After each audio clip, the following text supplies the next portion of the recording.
আপনারা দেখছেন tribe TV বাংলার নীতি নির্ণয় না দুর্নীতি। আপনাদের সঙ্গে আমি, আমার নাম শান্তনু। নীতি নির্ণয় না দুর্নীতি ধারাবাহিকভাবে আপনারা দেখছেন এবং বিভিন্ন পেশার মানুষজনকে আপনারা কিন্তু এই অনুষ্ঠানে দেখছেন। বিভিন্ন পেশার মানুষজন বিভিন্ন রকম দুর্নীতি নিয়ে, যা এই সমাজের জন্য সামাজিক অনুষ্ঠান হিসেবে আপনাদের জানার দরকার এবং আমরা মনে করি প্রয়োজনীয়। সেই জন্য কিন্তু আমরা বিভিন্ন পেশার মানুষজনকে, প্রফেশনাল মানুষজনকে এই অনুষ্ঠানে নিয়ে আসছি। আর এই মুহূর্তে দাঁড়িয়ে রাজ্যের স্বাস্থ্য ব্যবস্থা নিয়ে কিন্তু একটা বড় প্রশ্নচিহ্ন ইতিমধ্যেই আমাদের প্রত্যেকের মনে ঘুরছে।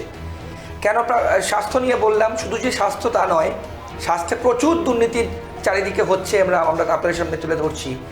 এবং আরজিকর সেই অগাস্ট মাস থেকে এখনো পর্যন্ত চলে আসছে, তার রায়ও বেরিয়ে গেছে, সেই রায়ের বিরুদ্ধে পাল্টা আবেদনও হয়ে গেছে এবং আলটিমেটলি যে কোথায় যাচ্ছে, কোন দিকে এগোবে, law is take its own course, নিশ্চয়ই আইন তার নিজের মতো চলবে, সেখানে কিন্তু আমাদের চোখ থাকবে। কিন্তু এই রাজ্যে যে প্রতিবাদ চলছে এবং তার সঙ্গে দাঁড়িয়ে স্যালাইন দুর্নীতি নিয়ে, রিঙ্গার ল্যাকটেট নিয়ে ইতিমধ্যেই যা হয়েছে আপনারা প্রত্যেকে জানেন।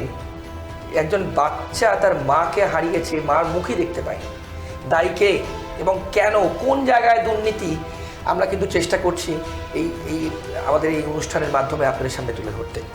আজকে এই স্বাস্থ্য নিয়েই, বিভিন্ন ইস্যুস নিয়েই আমাদের সাথে আছেন এমন একজন মানুষ, এমন একজন পেশার মানুষ, যাকে আপনারা লোকসভা ভোটের সময় ভোটের ভবিষ্যৎ যে অনুষ্ঠান আমরা করেছিলাম তাতে দেখেছিলেন। এবং প্রখ্যাত চিকিৎসক, কলকাতার প্রখ্যাত চিকিৎসক ডক্টর অরিন্দম বিশ্বাস, আপনারা খুব পরিচিত মুখ, আমার পাশে বসে আছেন। নমস্কার ডক্টর বিশ্বাস, আপনাকে ট্রাইব টিভি বাংলায় নীতি নির্ণয় না দুর্নীতিতে স্বাগত। সেই ভোটের ভবিষ্যতের পর আপনি আরও একবার আমাদের স্টুডিও এসেছেন, আমরা কৃতজ্ঞ আপনার কাছে আপনার সময়ের জন্য। আমি যেভাবে শুরু করলাম ডক্টর বিশ্বাস, যে এই যে স্বাস্থ্যে এত দুর্নীতি, ওয়ান বাই ওয়ান প্রথমে আসি আমরা আরজিকর নিয়ে। আমরা জানি আপনি বিভিন্ন ক্ষেত্রে কিন্তু আরজিকরের এই ঘটনা এবং তার প্রতিফলন, অর্থাৎ তার যে রিপার্কেশন হয়েছে, আন্দোলন হয়েছে, প্রতিবাদ হয়েছে, আপনার পোস্ট সোশ্যাল মিডিয়াতে মানুষজন দেখেছেন। কি বলে একজন চিকিৎসক হয়ে কিভাবে কি বলবেন, কি ব্যাখ্যা দেবেন, আগে সেটা আপনার থেকে জানবো। আমি শুধু চিকিৎসক নই, আমি একজন ভারতের নাগরিক, বাংলার নাগরিক, একজন বাঙালি। যখন একটা বেদনার ঘটনা শুনলাম, জানলাম, তখন আমার মনে আছে সেদিন আমার আউটডোর ছিল, বেশ, আমার জুনিয়রের কাছ থেকে ঘটনাটা শোনা, তারপরে বিভিন্ন চ্যানেলের ফোন আসতে থাকে, দু একটা অনুষ্ঠান সেদিন আমি গেছিলাম। তখন সত্যি খুব বেদনার বিষয়টা ছিল। ৭৬ বছর স্বাধীনতা পেয়ে গেলাম, তারপরও যখন দেখলাম যে এরকম মহিলাদের প্রতি অবজ্ঞা, অসম্মান করে যাচ্ছি আমরা, পুরুষ শাসিত সমাজে মহিলাদের আমরা গুরুত্বটা দিচ্ছি না, যে তাদের জন্য আজকে একটা সমাজের উত্তরণ হয়, সমাজ বাড়ে, সেই জায়গাটা কিন্তু আমরা কোনো মতেই গুরুত্ব না দিয়ে মহিলাদের অত্যাচার হচ্ছে। এবং আবার একটা ঘটনা, সেই সময় মানে 9 তারিখ অগস্ট, 9 অগস্ট, তখন পুরো ঘটনা তো সামনে আসেনি, কারণ প্রচুর রাজনৈতিক দিক থেকে আওয়াজ, প্রতিবাদ, বিভিন্ন লোকের মানে একটা আলোচনা হচ্ছে, মানুষ ঘাবড়ে গেছে এবং মানুষের বুকে ধাক্কা লেগেছে। এটা একদম স্পষ্ট, এটা নিয়ে কোনো সন্দেহ নেই। একটা ঘটনা যা ভাবা যায় না, অভাবনীয় ঘটনা, অত্যন্ত বেদনাদায়ক ঘটনা। সাক্ষী না হলেও আমরা ঘটনাটা শুনতে পেলাম, জানতে পেলাম। তারপর থেকে তো জল অনেক দিক গড়িয়ে গেছে, শাস্তিও পেয়ে গেছে যে দোষটা করেছে, দোষী সাব্যস্ত যে হয়েছে। কিন্তু শুধু বাংলার নয়, ভারতবর্ষের ক্ষেত্রে, সমগ্র ভারতবর্ষের ক্ষেত্রে একটা অত্যন্ত নিন্দনীয় এবং একটা উদাহরণ যা মানবিক নয়। একটু আপনাকে একটা পয়েন্ট ধরিয়ে দিই, যে শাস্তির কথা আপনি বললেন, ডক্টর বিশ্বাস, সেই শাস্তিরও প্রতিবাদ হচ্ছে। সেইটার মানে আমি মনে করি প্রতিবাদ মানুষ যা খুশি করতে পারে, ঠিক আছে। বাড়ির রাস্তার মধ্যে কেউ কিছু ফেলে দিলেও প্রতিবাদ হয়, কোনো কেউ কিছু বললেও প্রতিবাদ হয়, প্রতিবাদ যে কোনো কারণ হতে পারে, কিন্তু আমাকে আইনটা মানতে হবে। একদম আইন মেনে, ভারতবর্ষের আইন, ভারতবর্ষের সংবিধান সহজ তো নয়। ভারতবর্ষের সংবিধান 1,45,000 শব্দ, আর একজন দারুণ মানুষ বি আর আম্বেদকর, সম্মানীয় মানুষ, সেটা উনি করে গেছে। একদম। এটা একটা দেখার মতন জিনিস, দেখার মতন একটা মানে স্ক্রিপ্ট বলতে, একটা ম্যানুস্ক্রিপ্ট বলতে পারেন। তো সেই জায়গা থেকে এই সংবিধান আমাদের গর্বের, এই সংবিধান আমাদেরকে এগিয়ে নিয়ে যাচ্ছে। এই সংবিধান যখন আমরা গর্বের সঙ্গে আছি, তখন আইনটাকেও আমাকে মানতে হবে। আমি একটা প্রশ্ন করি, আপনি পরবর্তী যা কথা বলবেন। এই যা শাস্তি দেওয়া হয়েছে অভিযুক্তকে, সঞ্জয় রায়কে, চিকিৎসক হয়ে একজন মহিলা চিকিৎসক, তার কাজের সময় তাকে ধর্ষণ করে খুন করা হয়েছে, আপনি কি এই শাস্তিতে মানে আইনের দিক থেকে অবশ্যই যা বিচারক, মাননীয় বিচারক মনে করেছেন যা আইন শাস্তি হয়েছে, এই শাস্তিতে আপনি খুশি? প্রথম আসবো আপনার উত্তরটা, প্রথমে একটা ব্যক্তিগত কথা বলি। আমারও একটা ব্যক্তিগত অভিমত আছে, আমি একজন দেশের নাগরিক। তো সেইখানে ডেথ পেনাল্টি অর্থাৎ ফাঁসি দেওয়া আমাদের দেশে, এটার বিরুদ্ধে আমি অনেক দিন। ওকে। কিন্তু আপনাকে এবার প্রেক্ষিটা ভাবতে হবে। একজন জাজ সে লাইফ ইমপ্রিজনমেন্ট দেবে না ফাঁসি দেবে, এটা জাজের ওপর। এবং রেয়ারেস্ট অফ দ্য রেয়ারেস্ট যে কথাটা আমরা বারবার উচ্চারণ করি এবং উচ্চারিত হয় সকল জায়গায়, আরও বেশি উচ্চারিত হচ্ছে, সেটার কিন্তু কোনো সংজ্ঞা নেই, কোনো গাইডলাইন নেই। বেশ। সুতরাং সংজ্ঞার উপর ভিত্তি করে কোনো জজ সাহেবের কে মানে এটা বলা অসম্ভব। কিন্তু জজ সাহেবের ওপর তার পারসেপশনটা, তার সে কিভাবে অনুধাবন করেছে, যে বিষয়টা কতটা গুরুত্বের, বেশ, তাকে আমি রেয়ারেস্ট অফ দ্য রেয়ার কেসে দেবো। এখানে ওনার মনে হয়নি। আমি মনে করি ওনার দিক থেকে উনি তো আদালতে আছেন, উনি তো ধর্মতলার মোড়ে না, ঠিক, যে আজকে আদালতে বসে কাগজপত্রের ওপর নির্ভর করে একটা রায়দান করতে হয়। কিন্তু ডক্টর বিশ্বাস, তারপরেও তো আরও 5টা এরকম ঘটনা রেয়ারেস্ট অফ রেয়ারেস্ট কেস হিসেবেই ডেথ সেন্টেন্স দেওয়া হয়েছে, এই রাজ্যেরই ঘটনা। সেইটা তো দেখুন, আবার বলছি, জজ সাহেবের ওপর কেসটা কি, ডকুমেন্টসটা কি। এখন এই মামলাগুলো তো আবার উচ্চ আদালতে অ্যাপিল হবে, একদম হয়েছে, ইতিমধ্যেই হয়েছে, হবে, সবকটা ক্ষেত্রেই হবে। সেখানে কামদুনির ঘটনায় যখন মৃত্যুদণ্ড দেওয়া হয়েছিল, আমাদের হাইকোর্ট কিন্তু কাউকে কাউকে ছেড়ে দিল, কাউকে কাউকে বেকসুর খালাস করলো, আর কাউকে কাউকে কিন্তু যাবজ্জীবন কারাদণ্ড দিল, মৃত্যুদণ্ড থেকে তাদের মুক্তি দিল। এটাও তো ঘটনা, আপনাকে তো এই জায়গাগুলো মানতে হবে। বেশ, বিভিন্ন আদালত, বিভিন্ন জাজ, সবটাই পারসেপশন, কিন্তু শেষমেশ তাদেরকে আইনের কাগজপত্র দেখে রায়দানটা করতে হয়, এবং সেখানে যাতে ভারসাম্য থাকে সেই বিষয়ের ওপর গুরুত্বটা একজন জজ সাহেব দেয়। বেশ। আমরা কি বললাম, উনি কি বললেন, আরেকজন মন্ত্রী কি বললেন, সে কি বলল, ধর্মতলার মোড়ে কে কি বলল, রাত জাগা আন্দোলনকারীরা কি বলল, সেটার গুরুত্ব দেবে না। ভারতের সংবিধান, ভারতের আইন পরিষ্কার কথা। তাহলে কি সিবিআই তদন্তে কোনো রকম চার্জশিটে তাদের ব্যর্থতা? একটু মনে হয় না। সিবিআইয়ের মতন কাজ করেছে, তাদের একাগ্রতা দেখিয়েছে। সিবিআইকে নিয়ে অনেক আমরা সমালোচনা করছি, এটা রাজনৈতিক মহল থেকে বেশি হচ্ছে। 75% সিবিআই কিন্তু সফল। সিবিআই পারেনি অনেক ক্ষেত্রে, এটা ঘটনা। বিহারে একজন মহিলা আর একজন ভদ্রলোক, তাদের খুন হলো, এবং সেখানে আমাদের সাধু যাদবের নামটা বারবার এসেছিল। সিবিআই কিন্তু সেটা 1989 সম্ভবত হচ্ছে 1999-এর ঘটনা, বিহার পাটনায়। সিবিআই সেটা পারল না বার করতে, সেখানে বারবার সন্দেহ হচ্ছিল সাধু যাদবের দিকে, পারেনি। সিমলার একটা জায়গা রয়েছিল, আমি নামটা ভুলে যাচ্ছি, দিয়ে নামটা খোপ্পাই বা খোক্কাই জায়গাটার নাম। সেখানে কিন্তু অ্যাপেল অর্চার্ডেও এরকম একজন ধর্ষিতা স্কুল গার্ল হয়েছিল। বেশ। সেখানে বাড়ির লোকের এখনও ধারণা যে অ্যাপেল অর্চার্ডের যে মালিকরা তারা খুনি বা তারা ধর্ষণ করেছিল। সিবিআই গিয়ে একজন গাছ কাটার লোককে নিয়ে জেলে পুরে দিল, যাবজ্জীবন দিয়ে দিল। সিবিআই সেখানে ব্যর্থ, সেখানে এখনও প্রশ্ন আসে, বহু কেসে প্রশ্ন থাকবে। কিন্তু ধনঞ্জয় নিয়েও তো অনেক প্রশ্ন আছে। সুতরাং সিবিআইকে মান্যতা দিতে হবে। তারা তাদের ক্ষমতা অনুযায়ী করেছে, পুরোটাই করেছে, খেটে গিয়ে আজকে তারা প্রামাণ্যের দলিলগুলো যা জমা দিয়েছে, সেই ভিত্তিতে জজ সাহেব সিদ্ধান্ত জানিয়েছেন বা রায়দান ঘোষণা করেছেন, সেটা আমাদেরকে মানতেই হবে। বেশ, সেক্ষেত্রে দেখুন সিবিআই যে তদন্ত করেছে ডক্টর বিশ্বাস, সেখানে প্রমাণ লোপাট কিন্তু একটা খুব বড় ইস্যুস, এবং এই নিয়ে রাস্তাও প্রতিবাদ হয়েছে, আজও তার প্রতিবাদ হচ্ছে। হায়ার কোর্টে মুভ হয়েছে, অলরেডি সুপ্রিম কোর্টে মামলা গেছে, হাইকোর্টে রাজ্য গেছে, সিবিআইও মুভ করেছে। কোন দিকে যাচ্ছে এই শিক্ষা ব্যবস্থা? আপনি এত বড় একজন চিকিৎসক হয়ে এরকম অবস্থা কেন হচ্ছে, কি মনে হয়? দেখুন, স্বাস্থ্য ব্যবস্থাটার পচন কিন্তু ধরিয়েছে বামফ্রন্ট। সেখানে তাদের লোক বসানো, নষ্ট করা এবং বেসরকারিকে হাতে দিয়ে দেওয়া বিভিন্ন জায়গায় নিরাময় পলিসি, সেই ট্র্যাডিশনই চলছে। সেই ট্র্যাডিশনই চলছে।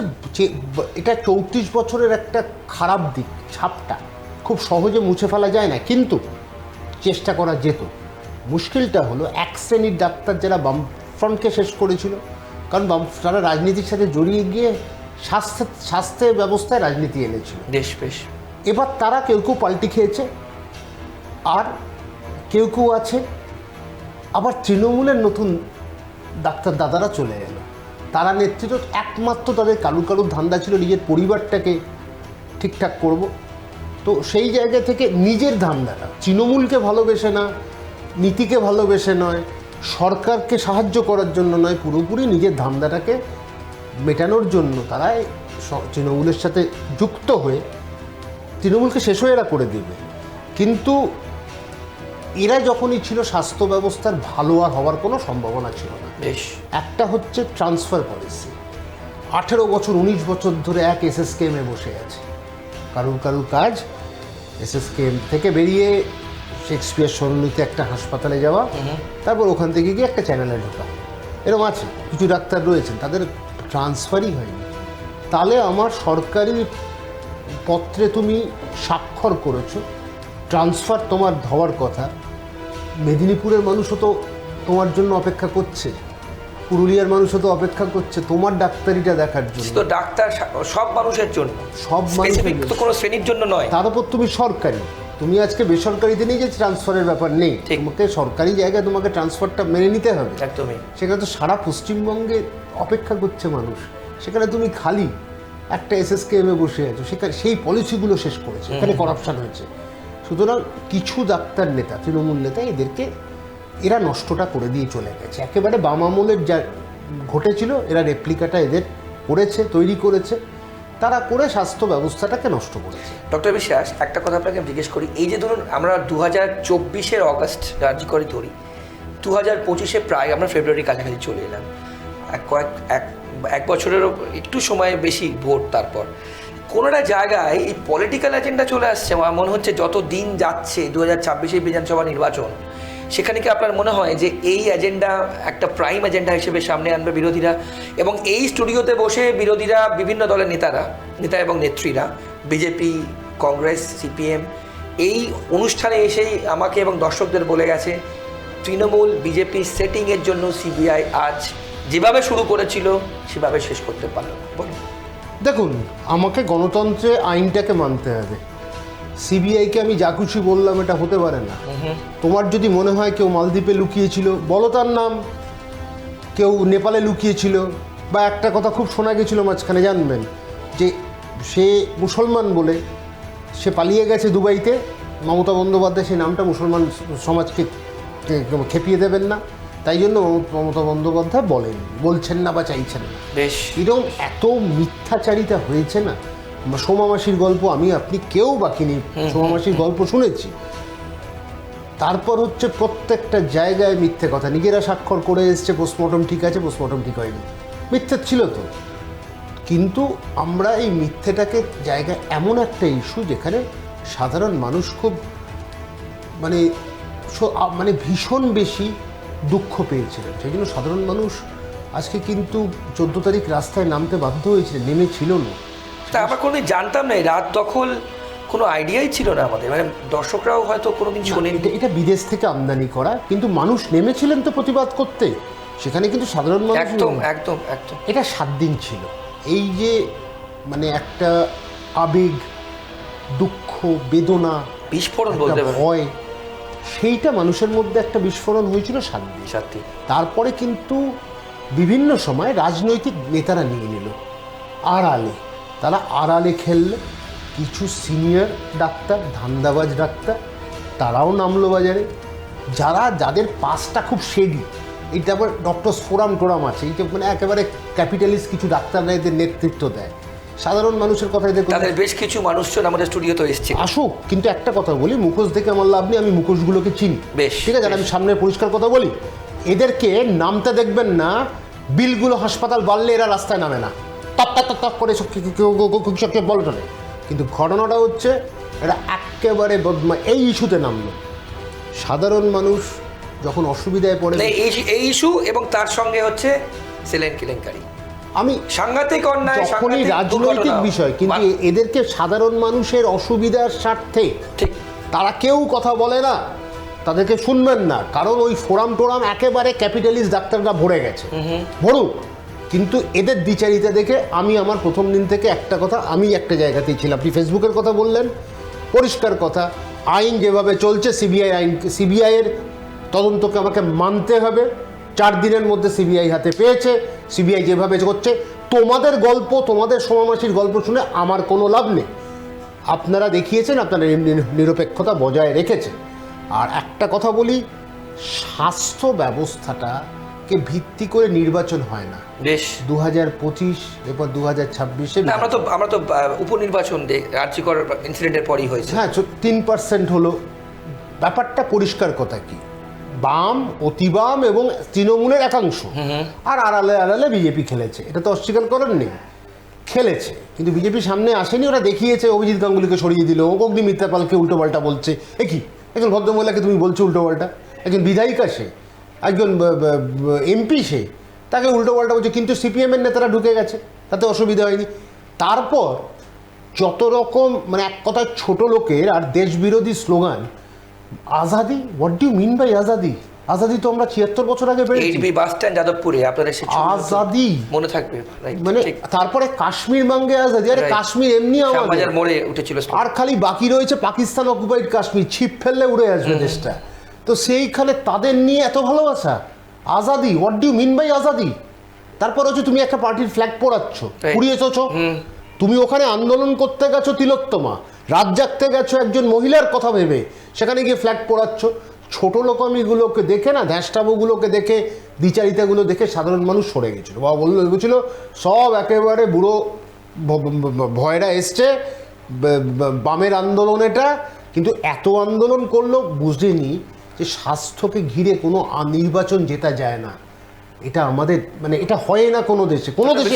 অনশন নিয়ে একটু যদি বলেন, আমরা পুজোর সময় আমি একটু স্বাস্থ্য ব্যবস্থাটা আর ইলেকশনটা নিয়ে একটু বলে দিই। স্বাস্থ্য 6টাতে গোয়ারান হারলো, ঠিক আছে, সেই তৃণমূলই, এবং 2026-এ এখন অবধি যা দেখতে পাচ্ছি, আমি আগেও একটা কথা বিলিয়ে গেছিলাম, এবারও বলে যাচ্ছি, আমি অবাক হব না 2040 থেকে 2050টা সিট নিয়ে তৃণমূল ফিরে এলো। এটা ঘটনা 2026-এ হওয়া উচিত না, কিন্তু হতে হবে, কারণ শূন্য কেউ, আর বিজেপির মধ্যেও নিজেদের ঝামেলা, সে ঝামেলা, আর বাঙালি বিরোধী বিজেপি একটা সমস্যা আছে। কিন্তু আরেকটা কথা হচ্ছে, আজকে আমি যে চ্যানেলে বসে আছি, যিনি এখানকার চেয়ারম্যান এবং তিনি বাংলার মানুষের জন্য অনেক করেছেন, তিনি কর্মসংস্থানের জন্য অনেক করেছেন, তার নামটা আমি নিচ্ছি না, কিন্তু তাকে আমি শ্রদ্ধা করি। এবং আজকে পরের বারও সে all set to become a MLA, এটা অস্বীকার, বিধায়ক তো তিনি হচ্ছেনই, বিধায়ক আছেন, এখন আছেন, আবার হবেন, এর পরের বার আশা করি উনি মন্ত্রী হবেন এবং আরও কর্মসংস্থানের ব্যবস্থা করবেন, এটাই বিশ্বাস করি। বাংলার মানুষ বাইরে চলে যাচ্ছে, আশা করি উনি এটা রোধ করতে পারবেন। এই যদি এটা করতে পারেন তাহলে তো বিরাট ব্যাপার। ওই জন্যই বারবার একটা কথা বলছি, প্রচুর কর্মকাণ্ড ইতিমধ্যেই রায়গঞ্জবাসী জানেন, বিরাট। তো আবার রায়গঞ্জবাসী ওখানে একজনও বেকার থাকবেন না, এটা আমি বিশ্বাস করি। যদি উনি থাকতে পারেন, উনি মন্ত্রী হতে পারেন। তো সব কিছু তো রাজনীতিতে হতে পারে, রাজনীতি তো আমি এক্ষুনি বলে দেবো সেটা হবেই, সেটা তো হতে পারে না। তো কিন্তু একটা কথা বক্তব্য আমার এখানে খুব একটা স্পষ্ট কথা, এই ধর্মতলার অনশনের গল্পটা আপনি বলছেন, আপনি একটু খেয়াল করবেন, প্রথম যে ভিড়টা ছিল, আমি বারবার একটা কথা বলছি, ভিড় আর প্রবল সমর্থনের মধ্যে একটা কিন্তু বড় পার্থক্য। আমরা নিজে সেখানে উপস্থিত ছিলাম, আমরা অন্য অনুষ্ঠান করেছি। হ্যাঁ, ভিড় একটা জিনিস, কিন্তু ভিড় ছাড়া, এই ভিড় ধর্মতলায় গিয়ে কিন্তু করে গেল, মানুষের ইচ্ছেটা চলে গেল। তারপর 2 ডাক্তারবাবু দেখলেন খুব বড় অনেক কিছু বড় কেউ স্ট্যালিন, কেউ লেনিন হয়েছিল, ফিডেল কাস্ট্রোদের দেখতে পেয়েছি, মিছিল করছে বড় বড়, শাঁখ ফুবাচ্ছে, অনেক কিছু দেখা গেছে। নাটকীয়তার একটা শেষ আছে, বাস্তবটা তাকে মানতে হবে, এটাই মেনে নিতে হবে। ও কোনো প্রমাণ লোপাট হয়নি, এটাই মেনে নিতে হবে। সিবিআই তো বলছে, আর জাজের যে ডিসিশন 172 পাতা, সেখানে আপনি দেখবেন উনি প্রত্যেকটা জাস্টিফাই করেছেন on the basis of documents. পুলিশের উপর প্রশ্ন তুলেছেন, অনেক জায়গায় ডকুমেন্টস উনি ডকুমেন্টেশনটাকে দিয়ে উনি জাজমেন্টটা দিয়েছেন, জাজমেন্ট কিন্তু খেটে দিয়েছেন, ঠিক আছে। কারণ ফাঁসির নিয়ে একটা কথা আছে তো, মৃত্যুদণ্ড খুব বিষয়টা নিয়ে আমাদের ভারতবর্ষ কিন্তু অহিংসাতে ভিত্তিতে ভারতবর্ষ গড়া, ঠিক। এটা কিন্তু বি.আর. আম্বেদকর বলেছে 1920 থেকে আমাদের আলোচনা যে ফাঁসিটাকে আটকাবো কি আটকাবো, সাহেবদের সময় থেকে 1940 1949। এইবার হচ্ছে ইন্টারেস্টিং, যখন কনস্টিটিউয়েন্ট অ্যাসেম্বলিতে বি.আর. আম্বেদকর বলেছিল যেটা বন্ধ করে দাও, কারণ আমরা ইন্ডিয়া ইজ বেসড আপন non violence, on the idea of non violence India is made, right. তো এই জায়গায় থেকে আমরা ফাঁসিটা রাখছি কেন, ওয়াই কিপ দ্যাট পেনাল্টি। কিন্তু তখন আমাদের বল্লভভাই প্যাটেল আর সি রাজাগোপালাচারী, নেহেরু, এরা কেউ মানেনি, এরা থাকুক। করতে গিয়ে 1947 সালে প্রথম অগস্ট, মানে সেপ্টেম্বর বা অক্টোবর প্রথম ডেথ সেন্টেন্সটা হয়। তারপরে নাথুরাম গডসের যখন 1949-এ, এখানেও বড় ব্যাপারটা, গান্ধীজি নন ভায়োলেন্সে যে বিশ্বাস করতেন, তার ছেলেরা আওয়াজ তুলেছিল নাথুরাম গডসের ফাঁসিটাকে না দেওয়া, বেশ, দুই ছেলে, কিন্তু নেহেরুও শোনেনি, বল্লভভাই প্যাটেলও শোনেনি। তো বক্তব্য হচ্ছে এই জিনিসটার বিষয়ে আমরা এখনও 2018 অবধি আলোচনা হয়েছে যে বা লিথাল ইঞ্জেকশন দাও, এগুলো দাও, নানান, তারপরে এখনও এটা চলছে। কিন্তু ডেথ রোতে অনেকেই আছে। কিন্তু আমার বক্তব্য এখানে এইটা নিয়ে একটু ভাবতে হবে, চিন্তাভাবনা করতে হবে। এবং আজকে 12 বছর একটা চার দেয়ালের মধ্যে থাকা সশ্রম কারাদণ্ড কিন্তু ওতেই শেষ হয়ে যাবে। ডক্টর একটা স্টেটমেন্ট তো না জিজ্ঞেস করে পারবো না। আমরা কিন্তু সেই আন্দোলনে একটা স্লোগান কিন্তু সামনে এসেছিল, মুখ্যমন্ত্রী পদত্যাগ চাই, এবং স্বাস্থ্য সচিবের সাথে আপনারা জানেন অনশন থেকে, আমি একটু আগে জিজ্ঞেস করছিলাম আপনাকে, কর্মবিরতি থেকে, অনশন থেকে, আপনি আমাকে অনুষ্ঠান শুরু করার আগেই বলছিলেন যে কর্মবিরতি সত্যি তো, আমরা আজ অসুস্থ হলে আমার পরিবারের কেউ হোক, আপনাদের পরিবারের কেউ না, প্রথম ডাক্তারের কাছে যাব, হসপিটালে যাব, সরকারি হাসপাতালে যদি কর্মবিরতি থাকে কার কাছে যাব? সেক্ষেত্রে দাবি এক, দফা এক, মুখ্যমন্ত্রীর পদত্যাগ। আরে এটা তো বাংলাদেশ থেকে শিখেছে, একদম বাংলাদেশ থেকে। কদিন আগে হাসিনার ঘটনাটা ঘটেছেন, উনি বেরিয়ে এসছেন, এখানে ভারতবর্ষে আশ্রয় নিয়েছেন। আজকে সেইখানে ওনাকে দেখে এরকম একটা আন্দোলন, আরে বাবা ভুলে যাচ্ছিল এটা বলশেভিক রেভলিউশন নয়। বেশ, ভারতবর্ষ আর বাংলাদেশ আলাদা। বাংলাদেশে গান পয়েন্টে যার সিদ্ধান্ত চেঞ্জ করতে পারে, ভারতবর্ষে সেটা হয় না। বেশ, ভারতবর্ষে একটা লেয়ার আছে, right, lower court, high court, এবার সুপ্রিম কোর্টেরও 3টে লেয়ার আছে। এটা একটা ভারতবর্ষ। রাস্তায় নেমে গেলাম, পদত্যাগ চাইলাম, পদত্যাগ করে গেল, সাক্ষু বাজালাম, ম্যাজিক্যালি সব চেঞ্জ হয়ে যাবে, রাস্তা দখল করে ফেললাম, মিছিলের পর মিছিল, অভয়া মঞ্চ করলাম। অভয়া মঞ্চ এখন যদি দেখবেন, প্রথমে 1000 ছিল, এখন গিয়ে 100 থাকে না। আরে যাবে, আরো অনেক ফোরামও হয়েছিল, এখনো এক্সিস্ট করে। অভয় মঞ্চ প্রায় 70টা ফোরাম মঞ্চ নিয়ে কিন্তু অভয় মঞ্চ হয়েছে। তার মধ্যে একজন অ্যাক্টর আছে, টুপি পরা অ্যাক্টর, দেখবেন মাঝে মাঝে দেখা যায়, তার স্ত্রী হচ্ছে ওখানকার বড় নেত্রী। বেশ, তারপর হচ্ছে মানে যত রকম নাটকীয়তা সব রাস্তায় দেখতে পাওয়া গেছে, ঠিক আছে। আন্দোলন তো নামে হয়েছিল, আজকে আন্দোলন যদি হয় আরও বিষয় ছিল। আজকে চিলিব্রিটি, আপনি বলবেন এটা খুব খারাপ লাগে, এই চিলিব্রিটিতে আমি দেখলাম, ক্যারোলিনাকে দেখলাম, ঝাড়িওয়ালিদের দেখলাম, বাপরে বাপ কি আন্দোলন।